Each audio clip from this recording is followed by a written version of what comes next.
8 p.m. on ABC. Number 5, Oregon, who's 11-1 versus number 3, Washington, who's 12-0. Washington, a 9.5-point underdog in this game, total 66. This game is played in Allegiant Stadium in Las Vegas, Nevada. You got two of the top 3 Heisman candidates in this game. You've got the 2 best ranked passing attacks. You got a rematch of a really good game earlier in the season. Oregon leads the nation in scoring differential. They're top 10 in scoring offense and scoring defense. Meanwhile, what is that? Washington leads, Washington, meanwhile, has played 6 one possession games this year, including 3 consecutive ones. And Oregon has just been laying waste to people as of late. Washington did get Jalen McMillan back at receiver, which is big for them. They didn't have him in the first game and still managed to win.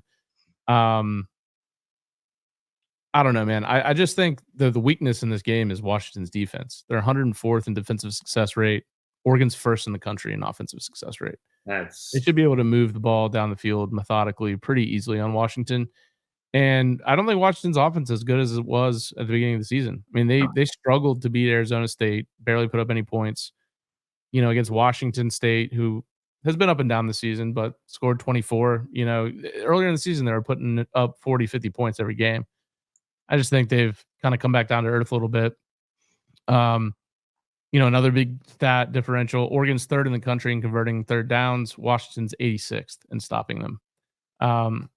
Oregon's a really good middle 8 team, so that last 4 minutes of the first half and the first 4 minutes of the second half, they're top 10 in that. Yeah.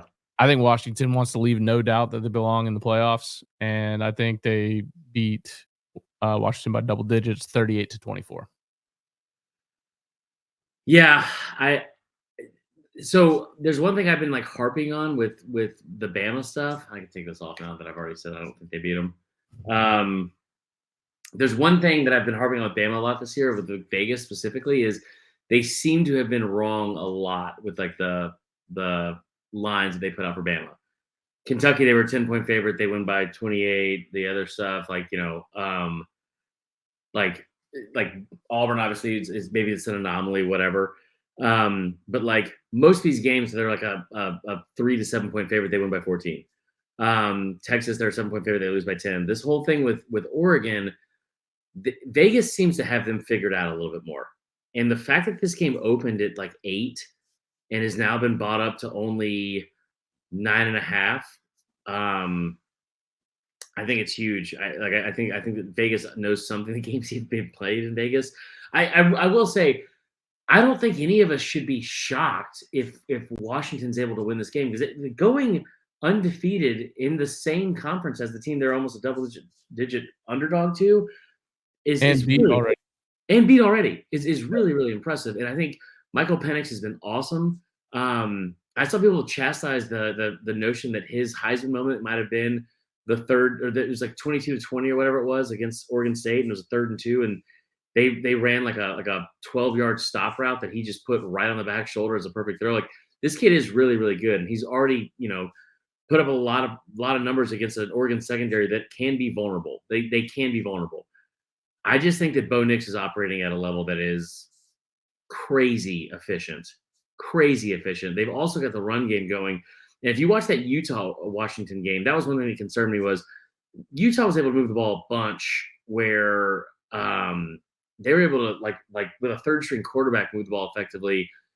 I just have to think that Oregon, the difference maker for me is probably Dan Lanning.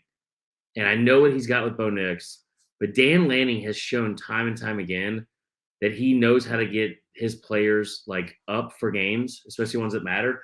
And this is a different team. I remember saying in our preseason stuff, man, I thought that Oregon was I was like, one thing I know they're not going to do is have an offensive line that only gives up 7 sacks. Look at halfway through the season, they did give up 5. It was they're just so physically tough, and I don't want to say dominant, even though they kind of are. I think Oregon's got too much for them. I think Washington will score. I do, and I love their offensive creativity and what they're able to do in some different sets, especially with the receivers. But I think in a long, short story long, I think Oregon does win. I think there's a reason why that line is right where it's at. I think that they need to maybe even put on a little bit for the committee and show why they belong. And for Washington, it just kind of seems like they're waiting for the wheels to fall off. So I think the final score for me, I'm going to say I think Oregon wins 41-28. Okay. Crazy stat on Bo Nix. So his actual completion percentage is 78.4, but that also includes 24 drops. So if his adjusted completion percentage is 85.7%. Right. Well, and then what's funny too is somebody, I forgot where I saw the stat, but somebody was like, he told Lanning, he was like, no, what we need to be operating as 85%. 85% is what we should be at. And then they're like, that's outrageous. And then like you look at his numbers and like with the drops, it's exactly what it would be. So It's crazy.